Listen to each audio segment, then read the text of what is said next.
Hello, I'm Sarah from South London Sling Library, and this video is going to show you how to use the Artipoppe Zeitgeist carrier in the hip or side carry position. Now this can be a really good alternative to the facing away position. Let's say you don't have the little gadget that Artipoppe sell to adjust your carrier from facing in towards you to facing away from you. But your baby's getting to that nosy stage where they want to see a little bit more about what's going on. Now, honestly, when they get to the nosy stage, it doesn't mean that they necessarily have to face away from you. The thing about the nosy stage is that actually, as much as they want to see what's going on, they're also doing something called social referencing. So they want to see what you think about what they're seeing. So for example, we're all at the park. I've got my stupid dog with me. No, you can't see her, but I've got my stupid dog with me. My dog doesn't like dogs, and she's shouting at some poor dog in the park who's minding its own business. Your baby looks at my dog and thinks, what the heck is that thing making all that noise? The first thing they want to do is look at you to see what you think about the noisy thing on the floor. Now let's face it, I own a Yorkshire Terrier. Your face is going to be completely relaxed because my dog's very pathetic.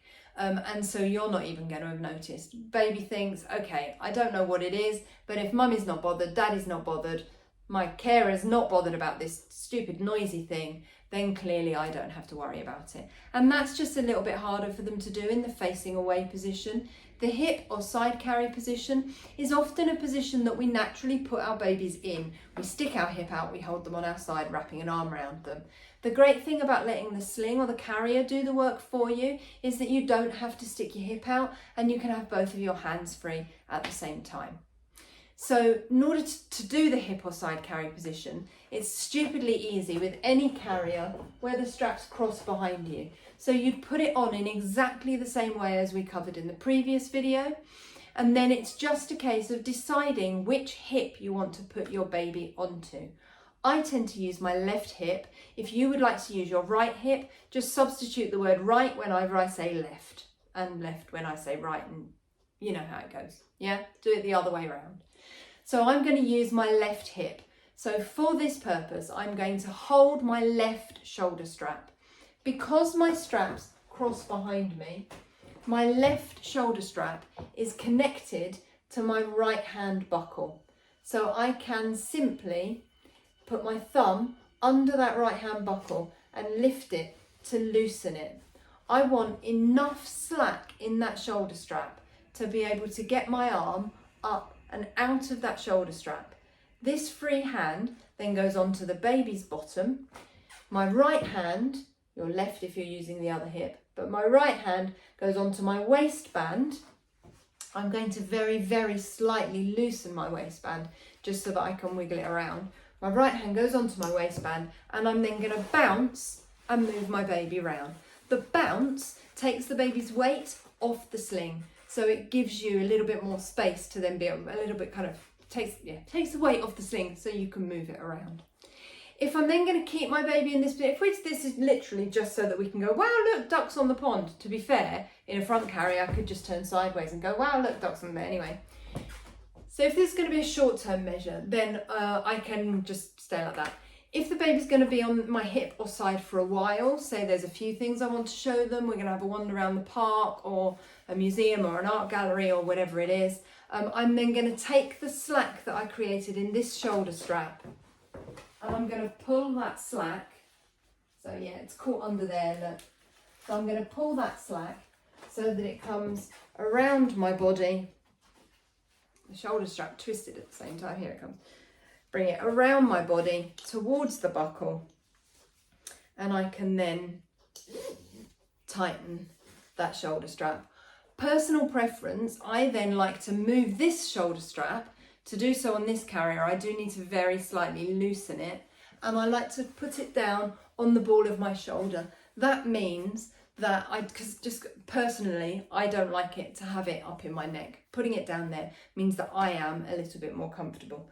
I can then show Charlie that if they want to, they can get their arm out over the top. Now, in terms of when to use this position, whenever you feel like you naturally have started putting your baby round onto your hip, it tends to be once they've got rock solid head and neck control. So it tends to be from the sort of 4 or 5 month mark. But when you find yourself naturally holding the baby on your hip, there's absolutely no reason the carrier can't do the work for you. You've then got both your hands free. Okay, it's just as inconvenient holding your baby on your hip because you've still got a baby kind of in front of this arm. But, you know, you could carry 2 bags, for example. I could have the dog lead in this hand and a bag in this hand, whatever, you know. I've got both my hands free. I'm not having to hold the baby. But most importantly, I'm not having to stick a hip out to hold them here because the carrier is doing the work for me.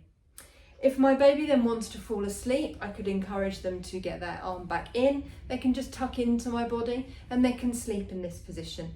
When you're using the facing away position, your baby can't sleep in that position because of the risk of their chin coming over the body panel and obstructing their airway. So if you're using the facing away position, then you'd always want to turn your baby back towards you to sleep. But in the hip carry position, they're welcome to sleep.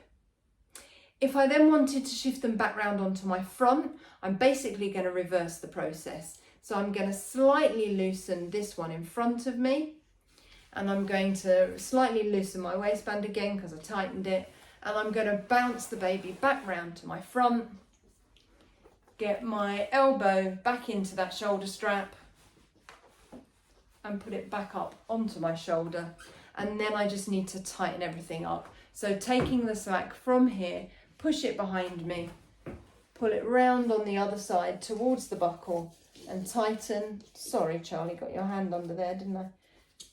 And then same here, take that slack, push it behind me, pull it round towards the buckle and tighten my waistband again.